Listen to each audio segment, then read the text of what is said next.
And the fat kid, you think that was because of all the distress at home? Oh, for sure, yeah. And also, I don't know if you've double-fisted Pop-Tarts and dipped them in Cool Whip, but it's, I blame Pop-Tarts and Cool Whip for coming together and creating such a wonderful just taste. The idea of fisting, I didn't quite get that. Okay, well, you're focusing on the wrong part. I guess so. So that's interesting. Yeah. And were you depressed at all with that part of the deal? No, I think it was, being a big kid, you don't know. When did the fat go away? Oh man, when my grandpa casually, God bless him, rest in peace, he goes, you're not going to be able to wear sweatpants at your bar mitzvah. And I was just like, the fuck did you, what?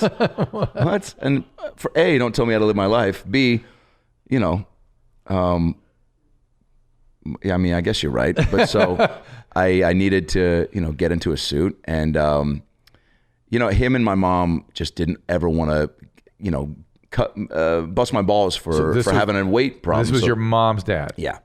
And then my mom was like, look, I had issues growing up, so I never wanted to give you shit. She's like, but as soon as I was like, yo, and then when the teasing started happening from like friends, that was kind of the last straw. Because I had a few buddies that never made it an issue, and you need signs from the outside world. Yeah, I mean, it's good that you can make a change when you saw the stuff. You made a change for sure. And I literally was so active, so I just started eating healthy, and I dropped like 40 pounds in a summer.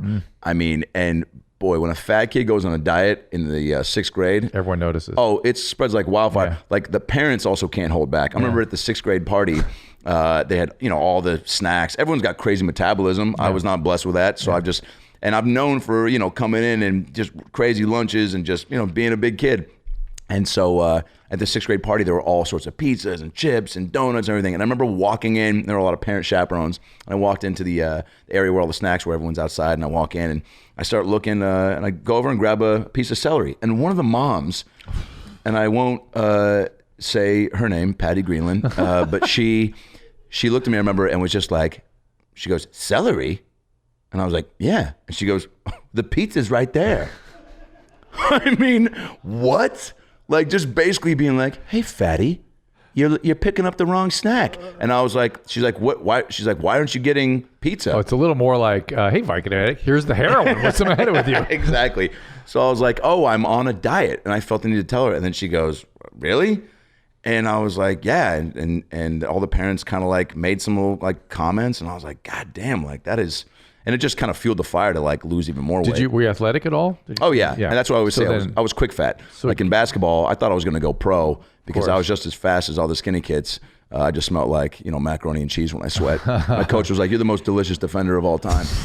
But I was, so it was kind of an anomaly that I was like a fast, fat kid. But And so when you came out here, you went to SC, right? USC, yeah. Yeah. And you as well.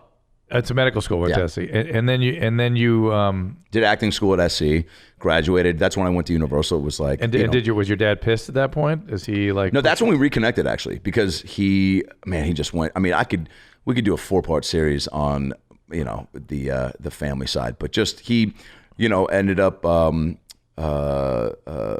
losing his license for prescribing to antidepressants to his secretary. Ooh. And to get to him, and that was to get to him for her to give to him. Ooh. So an ethical no. Oh my god! And that was it. And usually that's not enough to lose the license. No shit, man. I mean he was crushing it. But usually there's some other stuff going on, and then that's a last straw kind of thing. No, I mean there wasn't. It was just kind of they just had a the people in charge were just like, no, that's not, like, we're not fucking with someone who's doing that. And there might have been, but it must not have been antidepressants then. No, it was. It must have been benzodiazepines. What'd you call me? Valium-like drugs, those sorts of things. Maybe, yeah. Yeah. Okay. Because that's off the rails. Okay. That's scheduled stuff. It could have just. Wouldn't it be a bummer if you just found out it was like Flintstone vitamins? No, like, look, people are having a tough time. I'm sitting here thinking, these. what the antidepressants? It makes sense. That's what he told you. Yeah. No. Oh shit. Okay. Yeah. But so then he worked.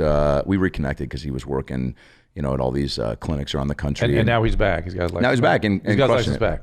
Yeah, and in Salem and at the VA clinic and just. Did he have trouble getting it back? It took like 10 years to work over a bunch of places, and some places just couldn't get over the fact that it happened, even though it was years ago. Interesting. But yeah, now we've got a good relationship. And Gosh, there's another comedian's dad has a similar story. Who's that? I can't say it. I'll tell you afterwards. But he asked me not to go. But because, as he said, my dad's been through enough. He suffered with the consequences. Of this kind of thing. It's amazing though to see. And again, like I just, my sister's got a tough time letting go of some of the things with my stepmom and whatnot. And so I'm much more lenient to just be like, look, things are what they are. It is what it is. I want everybody to be happy in this stage of their lives. Yeah. So I reach out to my stepmom more so. And well, you've always been a super positive guy. Yeah, you have to be, man. There's two. Yeah. I mean, and look, I have my down days like anybody, but it's like, yeah, well, I'm going to bring, this will be one of them. We're working on that right now. It's also, look what we get to do. Like if you let too much of this shit get you, like there's no point in being in this business if you can't find 60% joy. No, I agree with you.